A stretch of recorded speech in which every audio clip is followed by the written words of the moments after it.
Yo os quería hablar de una tecnología nueva que tiene dos vertientes. Una que es 100% open source, se trata del proyecto Apache Airflow, y la otra vertiente que es el servicio gestionado que nos ofrece Google en Google Cloud de Apache Airflow, ¿no? Y entonces ver qué ventajas tiene, diferencias, cuándo podríamos usar uno u otro y para qué vale todo esto. Es una tecnología relativamente nueva que nosotros hemos explorado en Paradigma y queríamos compartir con vosotros este conocimiento. Bueno, realmente Apache Airflow es una plataforma para que podamos de forma programática, es decir, con código, programando, y particularmente con código Python, que es lo más interesante y por lo que lo estamos contando hoy aquí, podamos crear, planificar y monitorizar workflows de datos. Ya la pregunta que surgirá seguramente es ¿qué es un workflow de datos? Bueno, pues un workflow de datos en el contexto de Airflow, en el mundo de Airflow, es algo que se compone de una secuencia de tareas, es decir, son varias tareas que se van haciendo de forma más o menos encadenada. Estas tareas pueden estar disparadas por un evento o pueden estar previamente planificadas, al estilo de una planificación con cron clásica, y tradicionalmente se usan para manejar pipelines Big Data o pipelines en los que estamos moviendo datos de un lado a otro. Aunque podríamos usarlos para cualquier otro conjunto de tareas que encaje en este esquema, ¿no? Por ejemplo, ¿qué sería un workflow de datos que podríamos modelizar en Airflow, ¿no? Pues un workflow típico, muy sencillo, podría ser el siguiente. Un workflow que se compone de 5 pasos. El primero sería una tarea en la que consiste descargar unos datos de un origen. Esto podría ser acceder a una base de datos y hacer una query, o acceder a cualquier otro sistema o repositorio de datos y acceder a estos datos. Después podríamos coger estos datos y enviarlos a un sistema de procesamiento para hacer algún tipo de agregación o cálculo. Después podríamos estar monitorizando ese procesamiento que dure un tiempo y chequear que ocurra correctamente.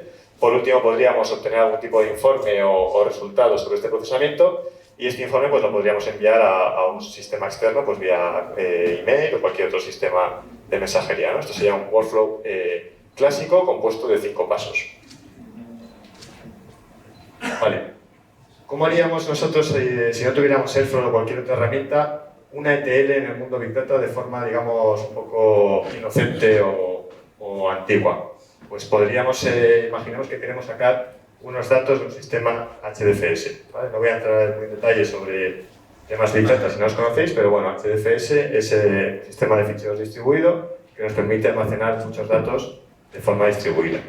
Imaginemos que lo que queremos es coger unos datos e insertarlos en este sistema HDFS para hacer un procesamiento. Bueno, pues realmente podríamos escribir un script en Bash de toda la vida, ejecutar estas consultas SQL o lo que fuera, coger estos datos y a través de este script moverlos a esta HDFS que tiene un API, digamos, por la que podemos insertar estos datos. Y esto podríamos pues, planificarlo con un cron de toda la vida, como hemos planificado siempre nuestros scripts en Bash, ¿no? Esta aproximación en realidad sería válida para hacer un workflow de datos en los que movemos unos datos de un sistema a otro. ¿Por qué no? Pero ¿cuál es el problema de esta aproximación? Bueno, pues este enfoque que llamo yo tradicional o inocente, que podríamos decir, pues tiene muchos agujeros, ¿no? El primero sería, quizás más grave, la gestión de errores. ¿Qué pasa si ocurre algún error en todo este proceso, en esta cadena, ¿no? ¿Qué pasa si yo quiero tener un reintento en el caso de que ocurra un error? Pues con mi script de Bash no puedo, ¿no? El cron se dispara cuando yo lo haya programado y si falla, falló. ¿Cómo controlo la frecuencia con la que quiero reintentar en caso de que quiera reintentar? ¿Cómo controlo cuánto tiempo espero antes de reintentar? Bueno, este tipo de cosas no las tenemos controladas con el esquema tradicional. Otro problema que nos surge es el de la monitorización. ¿Cómo monitorizaríamos esta tarea, este script de Bash? Pues bueno, como mucho podríamos escribir algún tipo de log en un fichero y monitorizar ese fichero, pero no tenemos una monitorización integrada o avanzada en ningún sistema, ¿no? No podríamos saber en qué estado está la tarea, si ha fallado, si no, cuánto ha tardado en ejecutar. Sería muy complejo. Otro problema es la dependencia. ¿Qué pasa si tenemos alguna dependencia con un origen de datos que no está disponible? ¿Cómo nos damos cuenta? ¿Cómo lo gestionamos? ¿Qué pasa si además tenemos varias tareas, como en el ejemplo que puse antes, en las que unas tareas tienen que esperar a que terminen otras, o hay otras tareas que podríamos lanzar en paralelo? Pues con un script es muy complicado, ¿no? Hacer este tipo de gestiones, manejar la concurrencia. ¿Qué pasa con la escalabilidad? Bueno, con un script de base en cron pues no podemos controlar de forma evidente código que ejecute en diferentes máquinas o en diferentes nodos. Y a veces pues, nos puede interesar esto. No sé si se oye bien. Se entrecorta, ¿no? Un poquito. Bueno, la escalabilidad es un problema, ¿no? Este enfoque clásico. Y por último, todo lo que tiene que ver con el despliegue. ¿Cómo controlo el versionado o nuevos despliegues de diferentes versiones de este script? Pues de una forma manual, ¿no? No tenemos nada que nos ayude. Bueno, pues aquí viene Airflow a ayudarnos en este tipo de problemas, este tipo de tareas, a solucionar alguno de estos aspectos. Por contar un poco la historia de Airflow, es un proyecto que, como he dicho, se llama Apache Airflow porque es parte de la Apache Software Foundation. Supongo que muchos conocéis, la Apache Software Foundation es una organización sin ánimo de lucro que se encarga de sponsorizar y apoyar proyectos open source y tiene una cosa que es la incubadora, que son los proyectos, digamos, nuevos que van incorporando o más pequeños en los que intentan apoyarlos para que tengan cierta atracción o sean usados, ¿no? Bueno, Apache Airflow entró en el año 2016, ya hace un tiempo, en la incubadora de la Apache Software Foundation. Pero inicialmente fue un software que creó Airbnb, la compañía de alquiler vacacional, de habitación de casas, en la que ellos tenían un problema de gestión de workflows, tenían muchos workflows y no encontraban ninguna herramienta que les ayudase y bueno, ellos dijeron vamos a construir, a crear esta herramienta y ahora la vamos a liberar, la vamos a hacer open source, la vamos a colgar en GitHub y a licenciar de esta manera y que sea abierto, ¿no? Y lo que definieron, ellos trabajan mucho con Python, en Airbnb, entonces pensaron, bueno, qué mejor manera de definir nuestros workflows que montar toda una plataforma en la que podamos definir estos workflows escribiéndolos en lenguaje Python, que es donde nos sentimos más cómodos. Entonces es como se definen las tareas, ahora lo veremos. Y la idea era, lo que querían ellos sobre todo es poder ejecutar y planificar a lo largo de varios nodos, porque tenían tareas muy complejas, tenían tareas muy pesadas que querían planificar, y sobre todo tener una gestión centralizada y muy potente de todos los logs que generaban estas tareas. Además pensaban en un sistema que pudiera ser muy extensible a través de plugins, de manera que al hacerlo open source pudieran extenderlo a otras compañías o otras personas. Y también para ellos era muy importante el tema de poder tener una interfaz de vía web amigable para usuarios, digamos, más o menos básicos, pero que también tuviera una API REST para poder interactuar con ella de una forma vía API, ¿no? Y bueno, lo que pasó es que efectivamente cada vez ha sido más usado, es uno de los proyectos más relevantes hoy en día en la Apache Software Foundation y ahora mismo pues hay muchísimas compañías, como algunas que he puesto aquí, que lo están usando en producción, ¿no? Airbnb por supuesto, pero otras como Yahoo, Google, PayPal, etc. Bueno, ¿cómo se modelan estos workflows que os he contado en el mundo de Airflow? Pues Airflow maneja un concepto, que es el concepto del DAG, o en inglés el Directed Acyclic Graph, o en castellano los grafos acíclicos dirigidos. Este concepto, que bueno, es un concepto que se usa mucho en el mundo de Big Data, los que sabéis algo de Spark, por ejemplo, pues también se usa esta analogía. Básicamente es muy sencillo. Lo que quiere decir es que los problemas, los workflows en este caso, se modelan con un grafo en el cual todas las líneas que unen los diferentes nodos del grafo tienen que tener un sentido, es decir, una flechita, están dirigidos, van de un origen a un destino, y además tienen que ser acíclicos, es decir, yo no puedo formar un ciclo, no puedo volver atrás en el grafo. ¿Vale? Entonces todos mis workflows en Airflow tenemos que construirlos de esta manera, siempre avanzo hacia adelante y siempre están dirigidos. Este es el mismo esquema que usa, por ejemplo, Spark para construir sus flujos de ejecución. ¿Vale? Este sería un workflow un poquito más complejo, en el que, como veis, tenemos una tarea inicial, luego podemos ejecutar una serie de tareas en paralelo, finalmente hay una tarea centralizada que espera por todas las demás, y luego podemos lanzar otro flujo en paralelo, y finalmente una tarea de ciclo. Bueno, ¿qué es lo que os he contado hasta ahora? Pues bueno, está bien, pero tampoco parece espectacular, ¿no? ¿Qué es lo que realmente hace que Airflow tenga tanto éxito y se esté usando tanto y Google haya decidido adoptarlo y ahora veremos cómo lo ha hecho? Bueno, pues lo que realmente creo que lo hace wow es los detalles que han cuidado, ¿no? Y los detalles son, sobre todo, estas cosas que destaco yo aquí, ¿no?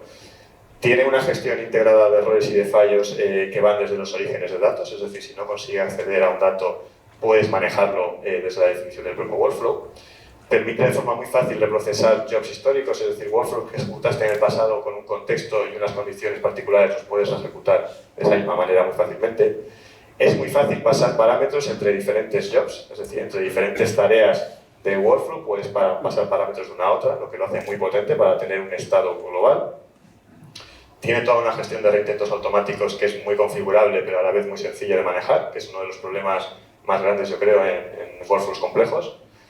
Tiene integración para soporte con Continuous Integration y Continuous Delivery, con herramientas como Jenkins o otras que hemos mencionado antes, ¿no? Y no solo con eso, sino que tiene, y esto es quizá lo mejor, muchísimas integraciones y conectores con prácticamente todas las herramientas open source, sobre todo del mundo de datos, ¿no? Pues con todo el stack de Google Cloud, como luego veremos alguno, no solo con Google Cloud, también con todo el stack de AWS, con herramientas tipo Hive, tipo Presto, tipo HDFS, Hadoop, y eso lo hace muy potente, porque de forma muy sencilla, sin que tengas que conocer los detalles de las APIs o las integraciones, puedes manejar servicios o componentes de diferentes, de muchas de estas herramientas, ¿no? Que he comentado.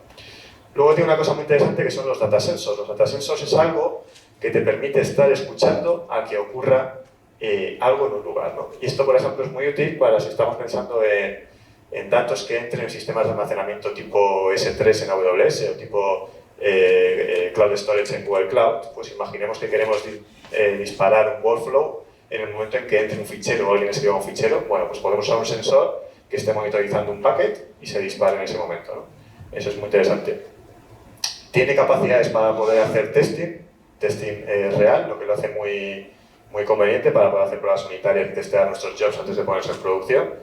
Y luego, como os decía, pues tiene un sistema de logs integrados muy cómodo que ahora veremos y que podemos consultar a través de la interfaz web. Y en el caso de la integración con Google Cloud, pues tiene alguna ventaja más, que luego comentaremos. Por último, podemos configurar diferentes triggers, desde los más básicos al estilo cron, es decir, podemos usar una sintaxis tal cual como la de cron y disparar procesos periódicamente, cada hora, cada noche, cada semana, o por disparos más sofisticados que dependan de diferentes condiciones. Y podemos monitorizar en tiempo real todos nuestros procesos, controlar el estado de los jobs, ver alertas y todo esto desde la interfaz web.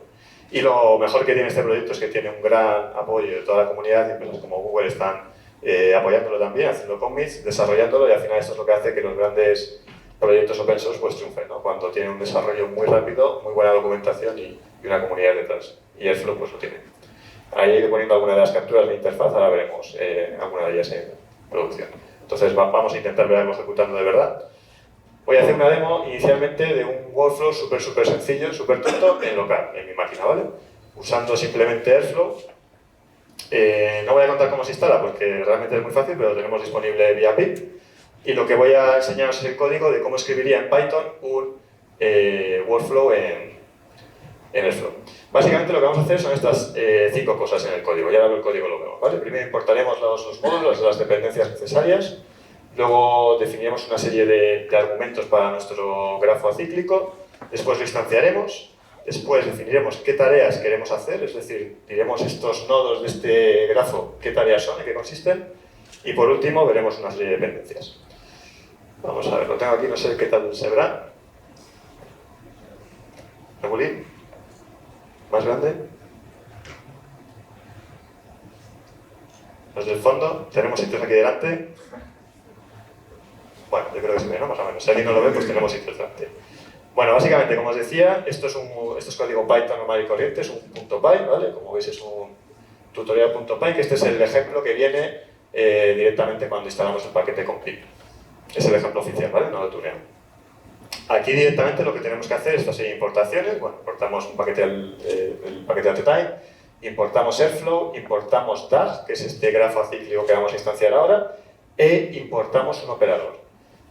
Vale, los operadores es como en el contexto de Airflow se llaman estos jobs que vamos a ir ejecutando. Cada uno de estos nodos, de estas cajitas verdes que os enseñé en el dibujo de un grafo hipotético, ¿vale? Él lo llama operadores. Y lo que tenemos son un montón de operadores ya hechos, podemos hacerlos los nuestros propios, dando de una clase, pero tenemos un montón de operadores para todos. Y en este ejemplo tan tonto vamos a usar el operador básico, que es el operador de bash, que lo que te permite es algo tan tonto como ejecutar un comando de bash, pero a la vez tan útil, ¿no? Y entonces lo vamos a importar. Después lo que hacemos es definir una serie de argumentos por defecto que son los que van a definir el comportamiento o la naturaleza de este grafo, ¿no? Bueno, no voy a entrar en detalle porque hay un montón de opciones de parámetros que podemos hacer, pero desde aquí, por ejemplo, veríamos cosas como definir la política de reintentos, definir las alertas o dónde se envían alertas en caso de fallo, definir los delays entre intentos, definir ya directamente una programación, si queremos una fecha de comienzo o una programación tipo cron, lo haríamos desde aquí con estas variables, ¿vale? Aquí hay un montón, como veis, y hay muchas más que podemos definir. Incluso podemos definir callbacks, que son funciones de Python a las que invocaríamos en caso de fallo, de error, de reintento, y esto nos permite ejecutar cualquier otro código que queramos. Una vez hemos definido estos parámetros, lo que hacemos es instanciar este DAG, este grafo. Y se instancia, pues instanciando la clase DAG que hemos importado, le damos un nombre, en este caso tutorial, le pasamos los argumentos, una descripción y la programación, que en este caso sería, con el time delta de 1, le estamos diciendo que lo debería de ejecutar una vez al día. Aquí en este parámetro podemos usar esta sintaxis pasándole un objeto time delta de Python, o también podemos pasar un string con sintaxis cron, que para mucha gente pues, es más cómodo, más conveniente. Incluso podemos usar todos los atajos que tiene cron, tipo @daily o @weekly. Y bueno, aquí lo que tenemos ya es un grafo vacío. Lo que tenemos que hacer ahora es definir qué hace, qué operaciones tiene que ejecutar este grafo. Y como os decía, esto se llama operators. Entonces, vamos a instanciar nuestro primer operator. En este ejemplo vamos a usar bash operators, que no dejan de ser operadores que ejecutan un comando de bash. ¿Y qué necesitas para ejecutar un comando de bash? Pues el comando de bash, así que este operador recibe un argumento que se llama bash command, que en este caso vamos a ejecutar el comando date de Linux de toda la vida. Le damos un nombre, un identificador único y le asociamos contra nuestro grafo, ¿vale? De esa manera, así tan sencillo. Después lo que vamos a hacer es definir, esto es lo que hemos llamado T1, ¿vale? Vamos a definir otro operador, que es el que vamos a llamar T2, que también es un bash operator, pero en este caso es diferente. Lo que va a hacer es ejecutar un comando de bash que es el sleep 5, que como supongo que la mayoría sabréis, pues es que se duerma durante 5 segundos.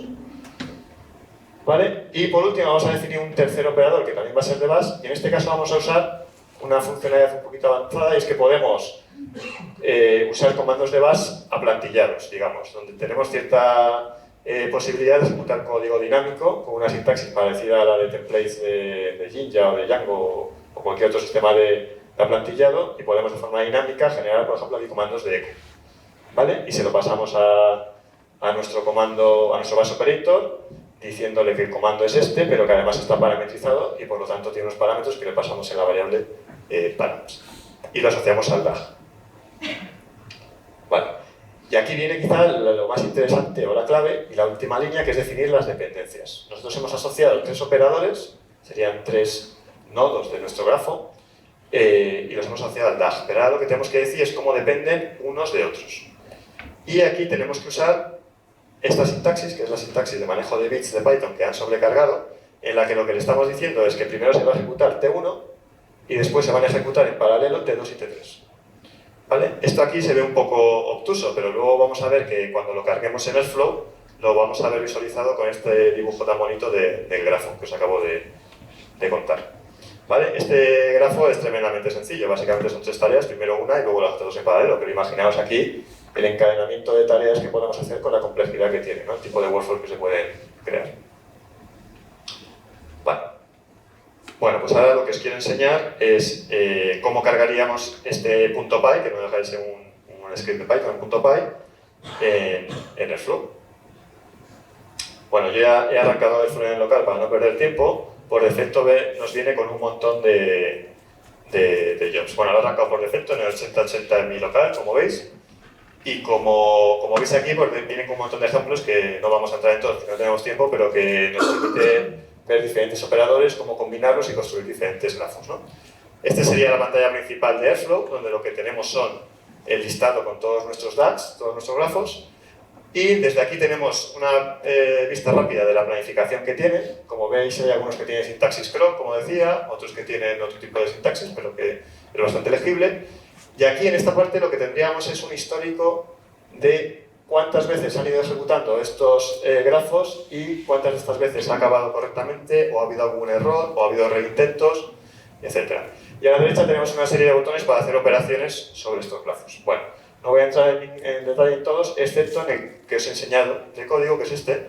Como veis, yo lo he forzado aquí para ejecutar varias veces con diferentes comportamientos, que falle, que vaya bien.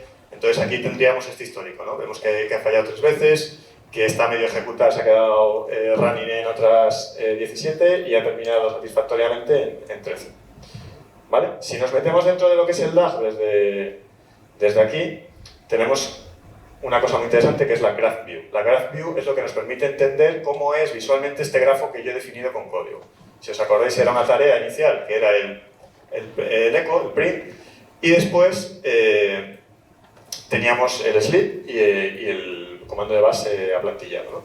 Pues realmente lo que estamos diciendo con ese sintaxis de dependencias es esto, ¿no? Que ejecute primero el print y luego los otros dos. Vale, aquí luego lo vamos a ver en tiempo de ejecución. Es muy interesante porque podemos ver por qué tareas va pasando el procesamiento. Es decir, cuando esté ejecutando print day se va a poner de color verde fosforito, como veis ahí en la leyenda. Cuando haya terminado satisfactoriamente se pondrá en verde oscuro y las siguientes tareas irán activando. Y si hay algún error o algún problema, irán pasando de color. De esta manera es muy fácil monitorizar el estado de nuestro workflow en tiempo real. Con un workflow sencillo pues no tiene mucha gracia, pero imaginaos un workflow complejo con, no sé, 20, 30, 100 pasos, diferentes ramas, diferentes condiciones, pues es interesante, ¿no? Para ver dónde se nos están quedando la ejecución, dónde están habiendo errores. Otra vista muy interesante es lo que llama la vista de árbol, en la que vemos para cada una de las ejecuciones que yo he hecho históricamente de este grafo, la que hice ayer, antes de ayer, la semana pasada, ¿qué pasó? Si acabaron completamente o si hubo algún error, y si hubo algún error en cuál de los nodos o en cuál tarea falló, ¿no? En este caso ves que hay algunas que se han quedado ya se forzado para que se queden sin acabar y por eso no están verdes oscuras, están verdes claritas, que es running. Luego tenemos aquí un montón de información interesante para hacer análisis post-mortem o análisis de rendimiento, ¿no? Por ejemplo, tenemos información sobre las tareas, la duración de las tareas, de cada una de ellas, tenemos información sobre los reintentos de las tareas, tenemos información sobre lo que llaman ellos los landing times, que es decir, cuánto tardó cada uno de los jobs. Tenemos incluso un diagrama de Gantt, que bueno, aquí no tengo suficientes datos, pero veríamos acumuladamente en el tiempo cuáles son las tareas que se llevan más tiempo, ¿no? Y bueno, aquí tenemos los detalles con los que lo hemos configurado, estos parámetros, por si queremos checarlo en algún momento. Y aquí también tenemos acceso al código que hemos escrito, ¿no? Por si queremos ver cuál es la última versión que tenemos cargada, que es lo que realmente hace. ¿Vale? Este sería el interfaz, digamos, visual de Airflow. Todo esto lo podemos manejar también vía API REST. Tanto lanzar los jobs, como cargarlos, como monitorizarlos, como todo lo demás. Incluso con este botoncito de aquí podemos manualmente, digamos que nos saltamos la planificación que le hayamos hecha, disparar este grafo. Lo voy a lanzar, este workflow. Bueno, si todo va bien, estará ejecutando ahora mismo.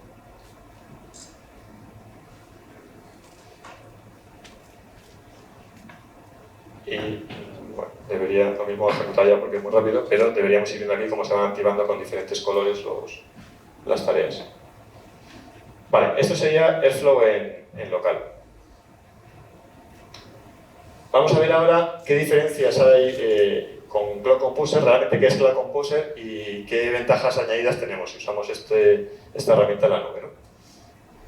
Bueno, Cloud Composer es un servicio de Airflow gestionado en Google Cloud, ¿no? Como otros servicios que nos ofrece Google Cloud. ¿Qué significa que sea gestionado? Bueno, pues que nos abstraemos de toda la parte de infraestructura, de parches, de despliegues, de mantenimiento. Es un servicio que es muy fácil de manejar y por lo tanto tiene un coste asociado, pero puede ser muy conveniente en algunos casos. Y la ventaja de Composer es que no solo es que sea gestionado, sino que además está muy integrado con todo el stack de Google y nos permite algunas características adicionales, sobre todo si lo que queremos manejar son servicios de Google Cloud, otros servicios, ¿no? Bueno, ¿cómo crearíamos? Bueno, os cuento esto. Vamos a ver cómo crearíamos en la consola de Google Cloud, cómo usaríamos Composer. Bueno, tengo ya aquí abierto, ¿vale? Esta es la consola de Google Cloud que también vimos antes con Alfonso, voy a hacerla un poquito más grande. Más o menos se ve. Bueno, si alguien no ve, que me avise, por favor. ¿Vale? El servicio, los que habéis usado Google Cloud, sabéis que aquí a la izquierda tenemos el menú para navegar por todos los servicios. Cada vez que lo abres hay un servicio nuevo. Bueno, Composer lo tengo yo aquí marcado como favorito para que lo encuentre rápido. Tiene este icono como de Tetris, que es bastante curioso. El logo de Airflow es un molinillo. Y bueno, ¿cómo crearíamos aquí? ¿Cómo usaríamos aquí Composer? Pues realmente Composer maneja un concepto que es el de environment. El environment es una especie de despliegue de Airflow con unas condiciones particulares. Y realmente aquí no hay muchas opciones más que crear un nuevo environment o borrar un environment que yo tenga, ¿no? Para crear un nuevo environment es tremendamente sencillo. Básicamente le tienes que dar un nombre, demo in situ, por ejemplo, y realmente lo que va a hacer Google Cloud es desplegarte esta versión de Airflow con las características que le vamos a decir sobre un clúster de Kubernetes. Creo que usa GKE por debajo. Entonces aquí podemos decirle que queremos un clúster potente con más nodos que lo que viene por defecto, que es 3, o podemos usar el mínimo, que es 3, ¿no? Podríamos, si queremos gestionar muchos workflows y necesitamos mucha capacidad de cómputo, pues podríamos crear un clúster mucho más grande. Por supuesto, luego pues nos van a tarificar por los nodos que tenga este clúster de Kubernetes y pagaremos más. O sea que hay que pensarlo bien, lo que ponemos aquí. Tenemos la opción de indicar dónde lo ubicamos, dentro de las regiones que nos ofrece Google Cloud, y también tenemos opción de marcar la zona, ¿vale? Y una cosa interesante es que según el tipo de workflows que queramos ejecutar, podemos tener unas necesidades particulares en cuanto al tipo de CPU, ¿no? Podemos necesitar más memoria, más capacidad de cómputo, y lo que podemos aquí es seleccionar qué tipo de instancias de todas las que nos ofrece Compute Engine, que es el sistema de instancias de Google, pues queremos, ¿no? Yo voy a dejar las N1 estándar 1, que son las básicas, pero podríamos aquí seleccionar las que son intensivas en memoria, o en CPU, o, bueno, o las que tienen diferentes características particulares, ¿vale? Vamos a dejar las básicas, que para este ejemplo nos vale. Podríamos definir un tamaño de disco asociado si necesitamos almacenamiento particular, o podríamos usar estos conectores que os decía para escribir en cualquier otro servicio de Google Cloud o en otro servicio externo, ¿no? Como puede ser Cloud Storage, o Cloud SQL, o lo que fuese. Aquí es interesante, podemos seleccionar qué versión de Airflow queremos desplegar. Ellos ya tienen, digamos, tuneadas o preparadas unas imágenes con diferentes versiones de Airflow. Entonces podemos elegir una en particular. Yo ahora voy a dejarla de por defecto. Y otra cosa muy interesante que nos da muchos dolores de cabeza, o por lo menos hasta ahora nos daba a los que trabajamos con Python, podemos elegir qué versión de Python queremos, si es que por algún horrible motivo todavía tenemos que trabajar con Python. Voy a marcar Python 3, esto es una demo, y no orquestas. Vale, y luego tenemos alguna serie de características adicionales, temas de networking que no voy a entrar ahora, y también podemos definir variables de entorno, que es algo interesante porque estas variables de entorno van a estar disponibles luego desde nuestro código Python en los workflows de Airflow, si necesitásemos parametrizar esto. Y bueno, le voy a dar a crear. ¿Esto por debajo qué hace? Bueno, pues con ese botón, con estas 4 configuraciones que hemos hecho y ese botón, nos está haciendo toda la maquinaria de provisionar las instancias, desplegar el clúster de Kubernetes, instalar estas imágenes con Airflow, preparárnoslo todo y darnos acceso para que en aproximadamente 4 o 5 minutos lo tengamos listo y disponible. Como 4 o 5 minutos hoy en esta demo es mucho tiempo, yo lo que he hecho es prepararme antes un entorno que es el que vamos a ver aquí, que se llama Python Matic. Pero antes de ir ahí, vamos un momento a la presentación.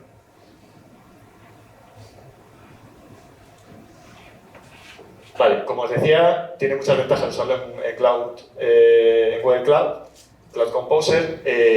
Ya os he contado alguna, que básicamente para mí es que con un botón y un formulario de 3 campos ya tenemos un entorno completo de Cloud Composer, pero tiene más. La primera es la simplicidad, ¿vale? Lo que os he contado, y ahora vamos a ver alguna cosa más. Y una cosa muy interesante es que está integrado también, no solo con la consola web de Google Cloud, sino también que lo podemos manejar desde el SDK de Google Cloud vía consola, levantando el entorno, y por lo tanto tenemos toda la potencia del SDK de Google Cloud.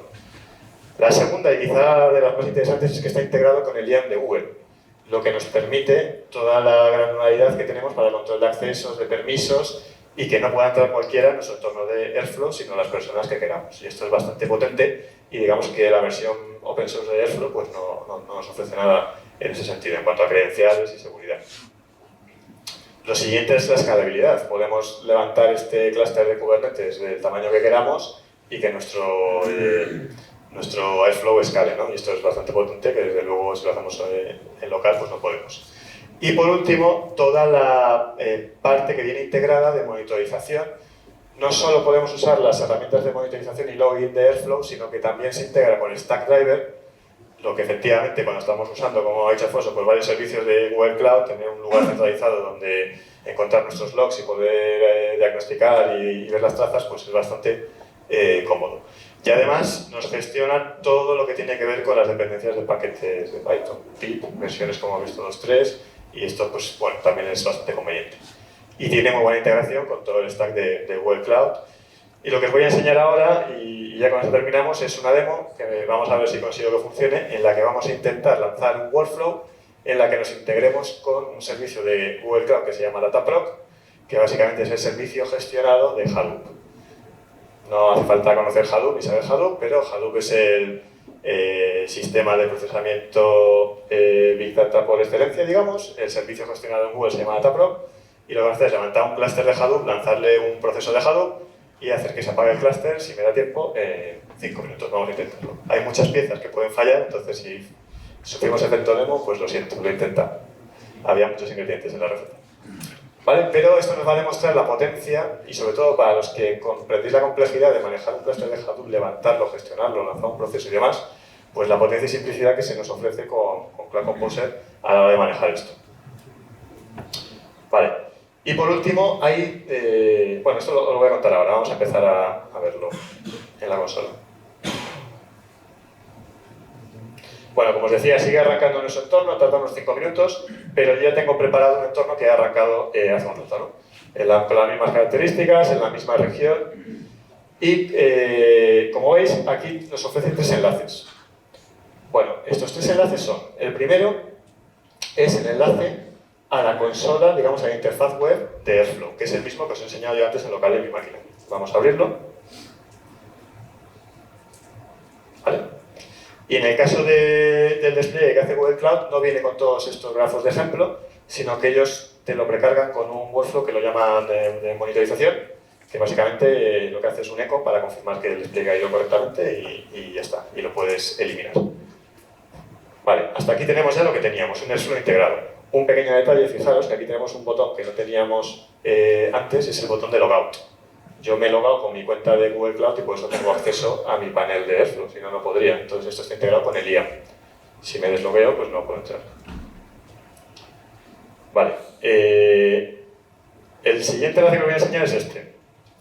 Este enlace que se llama tags eran estos grafos acíclicos que os he contado, ¿no? Pues si le doy, lo que hace es que nos manda a una carpeta de Google Cloud Storage. Para los que no conocéis Google Cloud Storage, digamos que es el sistema de almacenamiento de objetos o de ficheros que nos ofrece Google Cloud, que sería el análogo a S3 para los que hayáis trabajado con Amazon. ¿Vale? Entonces, básicamente es muy sencillo, es un bucket, no deja de ser un cubo, donde podemos echar ficheros y luego pues tenemos cierto control sobre los permisos, sobre los accesos, etcétera, ¿no? Entonces, lo que hace el despliegue de Composer es que nos crea automáticamente un bucket, se llama de esa manera, como veis, tiene el nombre de la zona, de la región, perdón, tiene el nombre del entorno de Composer que yo he creado, lo llamé Python Madrid, y luego tiene ahí un pequeño hash o número aleatorio. Y entonces, en este bucket, lo que va a pasar es que cualquier fichero .py que yo deposite en este bucket, automáticamente, en aproximadamente un minuto, de hecho lo voy a ir arrastrando ya, se va a cargar en nuestro Airflow. Yo tengo aquí preparado un .py que se llama QuickStart, que ahora vamos a ver el código. Lo que voy a hacer es arrastrarlo. Lo voy a arrastrar con la interfaz web de esta forma tan tonta. Podríamos cargarlo por el HashUtil o por cualquier otro método con el SDK de Google Cloud. ¿Vale? Y se carga ahí el fichero. Bueno, entonces ahora Airflow tardará un minutillo aproximadamente, se va a dar cuenta de que yo he cargado un nuevo fichero .py, va a hacer un proceso de validación para ver si lo que hay ahí es un workflow de Airflow, es decir, un DAG, y si es correcto, esperemos que sea correcto, me lo va a añadir a la lista de workflows en la consola de Airflow. Entonces, esto es una forma tremendamente cómoda y conveniente de gestionar nuestros workflows, no dejan de ser ficheros que están en un bucket de Cloud Storage. Y podemos desde la API, desde aquí mismo, borrarlos o añadirlos de forma bastante sencilla. Desplegar nuevas versiones, bueno, os podéis imaginar, ¿no? Vale, vamos a... Este es mi tag local, lo voy a cerrar. Y este es el de Google Cloud. Vale, de momento no lo ha cargado. Vamos a recargar a ver si se da cuenta. Vale, ya se ha dado cuenta de que está este nuevo fichero. Ahora lo que está haciendo es este chequeo, por eso está de esta manera, ¿no? Y en unos instantes pues lo tendremos disponible. Lo que vamos a hacer mientras se carga del todo es volver a la presentación. Y bueno, aquí lo que os quería contar es un poco lo que os he explicado ya, ¿no? Que estos ficheros los podemos cargar de forma más o menos manual, lo que llaman el manual deployment, que es arrastrando a este bucket, o podemos hacerlo vía Gcloud con el SDK de Google. Y esto es muy interesante porque lo podemos integrar de forma muy fácil pues, con cualquier pipeline de continuous delivery, poniendo algún hook o algún trigger en un commit de Git, y de manera que cada vez que yo modifique mi código de mi workflow, se escriba en este bucket de Cloud Storage y se recargue automáticamente, ¿no? Sería el caso de uso típico. Bueno, y vamos a la demo ya final y con eso terminamos. Vale, vamos a ver si está disponible. Vale, parece que ya ha cargado. Y bueno, lo que voy a hacer es ejecutarlo manualmente y ahora vemos el código a ver qué hace, ¿vale? Tarda un poquito. Lo voy a lanzar. Bueno, vamos a verlo. Vamos a la lista de grafos. Es un workflow súper sencillo, pero tiene la complejidad de la integración con Dataproc. Entonces, realmente es un workflow que tiene 3 pasos. El primero es crear un clúster de Dataproc, un clúster de Hadoop con determinadas características, ejecutar un job de Hadoop, que ahora veremos cuál es, y por último, apagar el clúster. Y esto, que parece tan tonto, pues es bastante potente, porque yo, sin intervención humana ni manual, puedo encender y apagar clústeres de Hadoop con Dataproc de una forma bastante fácil. Y estos clústeres se cobran por el tiempo que están las instancias de los nodos de clúster arrancados, ¿no? Entonces, cuanto más rápido lo apague después de hacer mis trabajos, pues más ahorramos. O sea que es muy interesante. Vale. Ahora si todo va bien, ¿vale? Se ha encendido, vemos que se ha puesto con la cajita verde. Eso significa que está arrancando el clúster de Dataproc.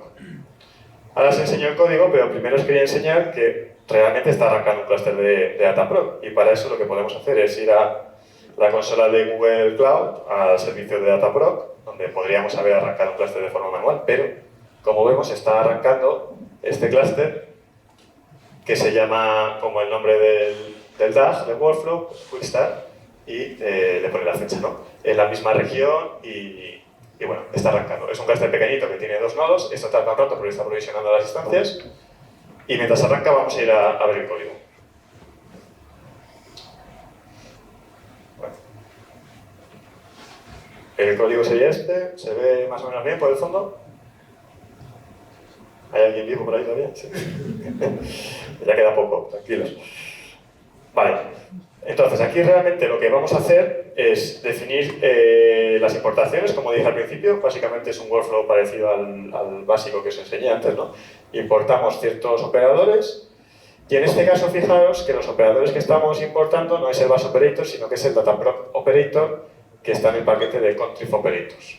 En ese paquete de Contrib Operators no voy a enumerarlo porque hay un montón, pero tenemos operadores para hacer prácticamente cualquier cosa, ya sea con Google Cloud, con AWS o con cualquier otro servicio, como dije.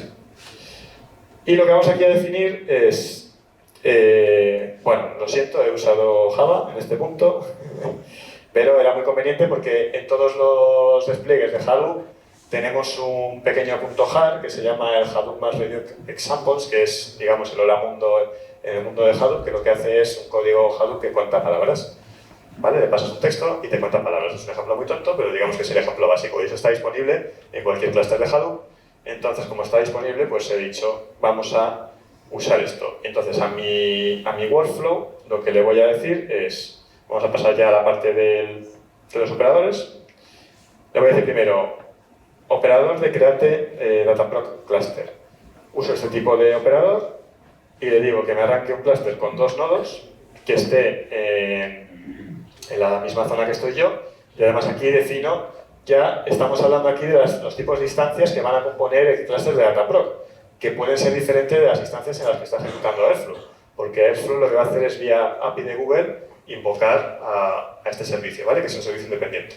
En este caso hemos elegido el mismo tipo de máquina, las N1 estándar 1, que son las básicas, pero incluso podríamos elegir diferentes nodos, diferentes tipos de máquina para los nodos master, bueno, para el nodo master o para los nodos worker. ¿Vale? Después, ¿qué vamos a hacer? Pues vamos a lanzar el operador de ejecución. En este caso lo que vamos a hacer es pasarle este jar que os decía que viene en todos los clusters de Dataproc, perdón, de Hadoop, y lo que le vamos a decir es que lo ejecute con estos argumentos que he definido aquí. Estos argumentos que no lo he contado, WordComs, lo que hacen es ejecutar este programa de contar palabras y le vamos a pasar como fichero de entrada un fichero que tengo yo preparado con el Quijote en .txt que está en un bucket de Cloud Storage. ¿Vale? Podríamos pasar un fichero local o podríamos de forma transparente pasarle un fichero que está en Cloud Storage simplemente empezando con gs://. ¿Vale? Si tuviésemos un despliegue en Hadoop local, pues usaríamos un HDFS donde escribiríamos HDFS://. Y el fichero de salida, que no lo dije antes, lo que va a hacer es dejármelo en este mismo bucket, pero con este nombre y metiéndole la fecha. ¿Vale? Entonces ahí tenemos el fichero de salida de este job de Hadoop.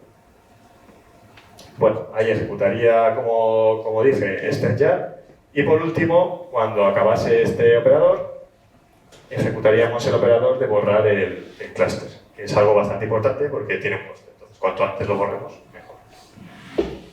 Y como veis aquí, estamos usando esta sintaxis de concatenación de dependencias de cada uno de los jobs, de manera que en este caso es más sencillo que el caso anterior. No hay jobs que ejecuten en paralelo, sino que primero ejecuta uno, cuando acabe el siguiente y por último el tercer cual, que es el dibujo que os enseñé.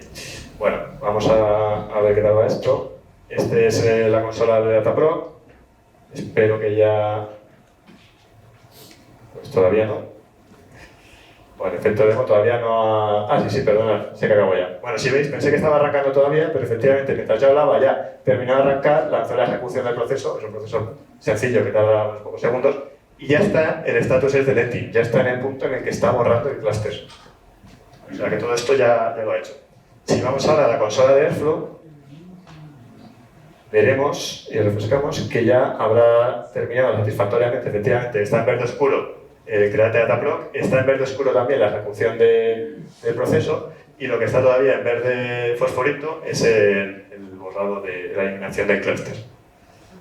Entonces, bueno, mientras se elimina el clúster ya nos da igual, pero lo que sí que es interesante ahora es vamos a buscar este fichero de resultados a ver efectivamente qué ha hecho este trabajo. Este trabajo, como os dije, le he pasado como entrada el Quijote y lo que hace es contar palabras, que es un ejemplo clásico de Big Data en el que estamos contando cuántas veces aparece cada una de las palabras.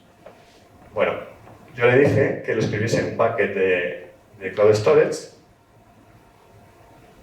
que se llama Python Madrid. Vamos a buscarlo. Aquí está. ¿Vale? Aquí tenía también el fichero de entrada, que era el quijote.txt, y la salida me la he escrito aquí. Bueno, tengo dos porque hice una prueba antes para confirmar que esto fuese bien, pero la que acabamos de hacer es esta, 1825 UTC. Aquí tenemos que ha acabado satisfactoriamente, me voy a bajar el fichero. Bueno, antes de ver el fichero de salida, estoy pensando que os voy a enseñar el fichero de entrada, para que me creáis que es el Quijote, lo tengo aquí también bajado en el local. ¿Vale? Esto es lo que hemos pasado como entrada, que es el Quijote de la Mancha tal cual en TXT. Y el fichero de salida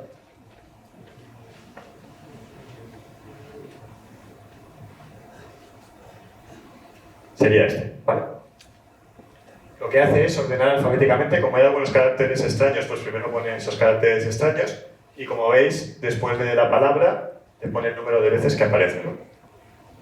Este fichero es bastante largo porque tiene bastantes palabras en Quijote, como os podéis imaginar. Y bueno, hay palabras que aparecen muy pocas veces y otras palabras pues que aparecen más, ¿no? Por ejemplo, pues Dios aparece 130 veces. Dios con coma, 54. Dos, 345, ¿no? Dulcinea, 45. Bueno, podríamos aquí estar mucho rato divirtiéndonos. Podríamos también hacer un job más que lo que hiciese es ordenar este fichero no solo de forma alfabética, sino por número de apariciones y así descubrir cuál sería la palabra que más veces se usa en el Quijote. Pero eso no he querido hacerlo para que os pique el gusanillo y si queréis hagáis el ejercicio vosotros y lo descubráis. Pero sería muy fácil, ¿no? Como veis. Y nada más, vamos a confirmar a ver si ya ha terminado nuestro clúster. Vale, efectivamente ya terminó de borrar el clúster de Dataproc. Como veis, me dice que no tengo ningún clúster, ha sido transparente, no tenía por qué haber entrado en la consola de Dataproc. Lo he gestionado todo desde desde Airflow, y si refrescamos aquí, pues efectivamente ha pasado ya a verde oscuro, es decir, que ha terminado este workflow, ¿no? Aquí podríamos ver pues, lo que os enseñé antes, ¿no? Las veces que lo he lanzado a ejecutar. Aquí, por ejemplo, veía un error, una vez que lo lancé este miércoles. Aquí podríamos ver los tiempos de duración de cada tarea y hacer un análisis. Podríamos analizar los reintentos si los hubiera, las landing times, ver este diagrama de Gantt con los tiempos que consume cada tarea, ¿vale? Y bueno, también podríamos ver el código que es el que os he enseñado. Y como vemos ahí, pues se ha ejecutado la cuarta vez satisfactoriamente. Pues nada más, volvemos a la presentación, ya es la hora de más, o sea que tenemos tiempo para un par de preguntas si queréis y muchas gracias por haber estado atendiendo y espero que os haya servido de utilidad y hayáis aprendido algo.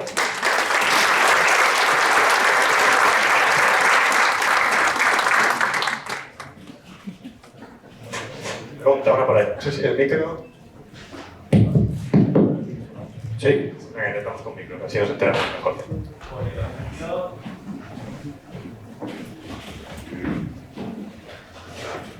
Por el ejemplo que pusiste,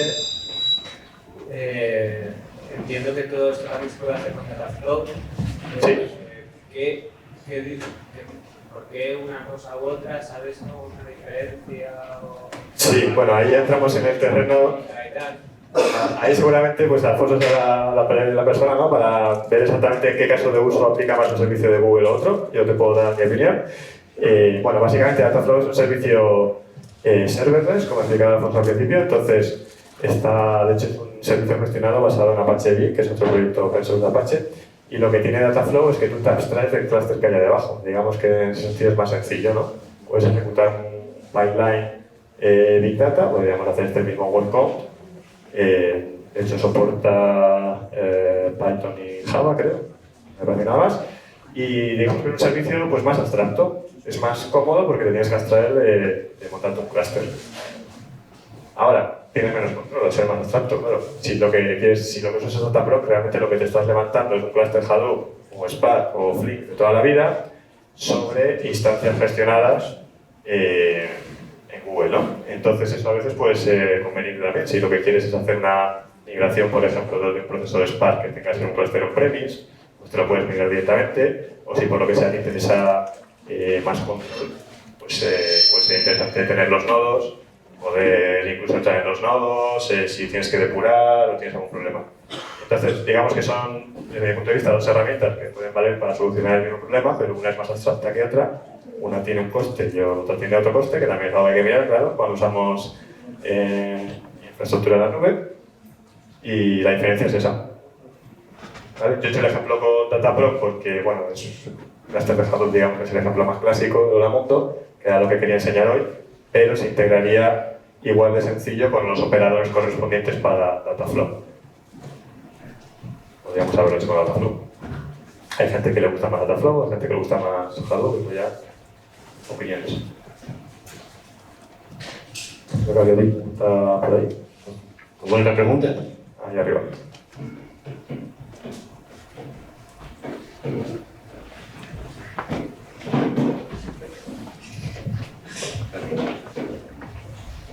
Sí, muchas gracias por la charla, muy interesante.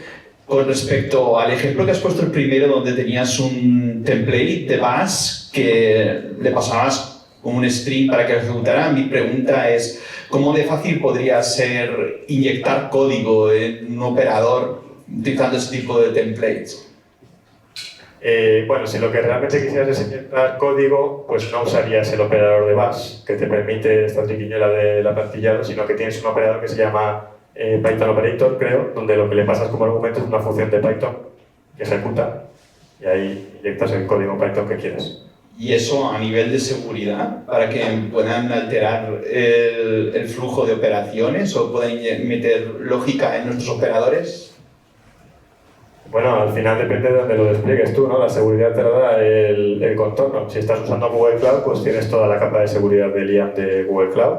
Si te haces un despliegue on-premise, pues ya lo que estás desplegando es un servicio en una máquina que tú controlas, los permisos, la seguridad. No deja de ser un proceso que invoca otro proceso Python, o todo lo bueno y lo malo que puede tener eso. te lo tienes que cocinar tú, vamos. Muchas gracias. ¿Alguna pregunta más? Otra por aquí. Dos, si puedo. Sí, claro. Nos decías que con Composer se pueden instalar paquetes de PIB. ¿En qué momento? Sí, eso lo he enseñado. Esto es una de las opciones que tienes en el momento de creación del entorno. Cuando tú le haces la versión de Python, tienes ahí, no tenía tiempo para enseñar todos los detalles, pero tienes varias opciones de configuración. Una es definir los paquetes de pip, otra es definir las variables de entorno a nivel de sistema, y luego tienes también una opción que yo de hecho lo he usado pero no lo he enseñado, que es definir variables de Airflow. Si os habéis fijado en el código de Dataproc, lo voy a enseñar para que lo veamos. Yo estaba usando algunos parámetros que no estaban en el código. Por ejemplo, este de aquí. The Models Variable Get GCS Bucket. Aquí realmente estaba cogiendo el nombre del bucket en el que yo iba a escribir el fichero de salida. ¿Vale? Eso yo no lo he escrito, no lo he hardcodeado en el código, sino que se lo he pasado como variable. Y esa es una de las opciones de configuración que te permite el environment de Composer. Eso está definido desde la consola de Composer, igual que las dependencias de pip que tengas. Igual que la versión de Airflow que quieras usar, bueno, hay varias opciones, sería en ese punto. Y otra cosa que no he enseñado tampoco porque no tenía tiempo, pero que es interesante, voy a mencionar muy rápido, desde los entornos de Composer, que lo he cerrado, había 3 enlaces, si os fijáis, el de la consola de Airflow, el bucket de storage y uno que ponía logs. Este enlace lo que te lleva es a la página o a la sección de Stack Driver donde se te están ingestando y concentrando todos los logs de ese environment. Y esos logs van desde los logs del cluster de Kubernetes donde está ejecutando tu Airflow hasta los logs del propio Airflow, ¿vale? Y eso es bastante interesante. Si te metes, que no me he metido tampoco, pero bueno, dentro de lo que es el environment puedes ver alguna de estas cosas que os digo, ¿no? Los paquetes de pip, las variables de entorno, las variables de Airflow y el enlace a Stack Driver. Lo enseño muy rápido porque la verdad es que es bastante potente. Vale, aquí tendríamos todos los logs y, por ejemplo, podríamos filtrar por pues, los logs que son del worker de Airflow, los logs de la parte del servidor web de Airflow, los logs de la gente de Composer, bueno, todo granular. Pero vamos, sería aquí, ¿vale? Aquí hay varias opciones de configuración y ahí estarían los paquetes de pip. Gracias. Y la otra, yo tengo una Airflow no propuesta, Airflow mío. ¿Te puedes poner un poco aquí? Que como suena raro. Y mi problema es que tengo varios datos diferentes que tienen unas dependencias que a veces chocan, por ejemplo, SQL Archiving, chocan con las dependencias de Python. ¿Es posible ejecutar ciertos tasks en entornos particulares? La pregunta exactamente es si puedes ejecutar. Tengo un programa que hace unos DAGs dinámicos y quiero ejecutarlos en un entorno aparte, el entorno propio de Airflow. ¿Es posible? ¿Y estás usando Composer? No. Estás usando Airflow a hacerlo, digamos. Sí. Bueno, siempre te puedes desplegar Airflow en un contenedor con Docker y con tu entorno como quieras. Lo que tengo es el problema es que Airflow necesita una versión, por ejemplo, de SQL Archiving y yo necesito otra diferente. Ya, tienes problemas de versionado, pues ahí me pillas, no tendríamos que entrar en detalle a ver. Pero bueno, es el clásico problema de dependencias de versiones diferentes en Python. Ahora mismo no te sabría una respuesta, lo siento.